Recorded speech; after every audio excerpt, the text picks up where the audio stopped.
Hivi karibuni tumeshuhudia baadhi ya mikoa hapa nchini ikipokea magari hayo ya jeshi la polisi kwa ajili ya kuendelea kuimarisha ulinzi na usalama hapa nchini. Sasa ndugu Alois Nyanda ameamua kufafanua vizuri aina ya gari pamoja na uwezo wake ambavyo zinaweza kustahimili mambo mbalimbali. Ameposti hizo picha za gari kama ambavyo unaona, alafu ziko aina nyingi, ila hii hapo ni aina ya gari za kijeshi zinazofahamika kama Ruber LT 300. Ni gari za mkakati wa ulinzi na ina sifa ya kinga inayofahamika kama SEN B6 level ya nyuma ya silaha ya kawaida. Hiyo inamaanisha inaweza kukinga risasi za silaha ya kawaida zenye uzito wa mfano wa milimita 7.62 na ina uwezo kujikinga dhidi ya kichocheo cha risasi nzito na baadhi ya bomu ndogo ndogo. Gari hii ina uwezo wa kubeba watu katika mpangilio wa viti kwa 2+2+4, yani mbele watu wawili, kati wawili, nyuma wanne, ambao inafanya ukubwa wa kikosi iwe hadi watu 8. Gari lina nguvu, kwa mfano inatajwa kuwa na injini ya twin turbo diesel na msingi wa utengenezaji wake ni sababu ya kuhimili mazingira magumu. Imetengenezwa kwa ajili ya high risk operation.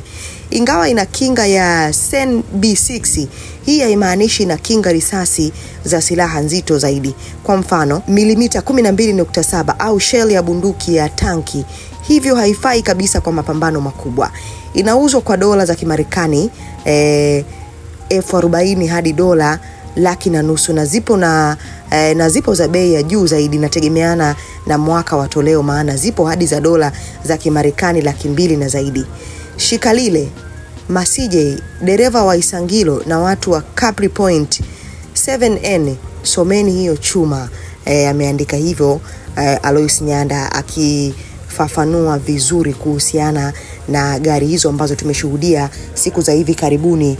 Vituo vya polisi mikoa tofauti tofauti tumeshuhudia Mbeya, Dodoma na mikoa mingine zikipokea gari hizo. Naona comment ni nyingi sana, wengi wakiuliza. Moja kati ya wadau wameandika haishiki moto au inashika moto. Mtu mwingine ameandika nikumbushe hata Ulaya zinapotengenezwa serikali zao pia zinaangushwa na waandamanaji over. Mtu mwingine ameandika matairi pia tumeyaona. Mtu mwingine ameandika hatujali 29 tunatoka. Alois Nyanda akamjibu haya sawa. Mtu mwingine ameandika weka picha Gen Z Madagascar wakizichoma moto, nguvu ya umma ni balaa.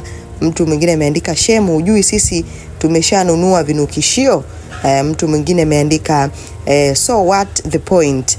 Mtu mwingine ameandika kuishi ni Kristo, kufa ni faida.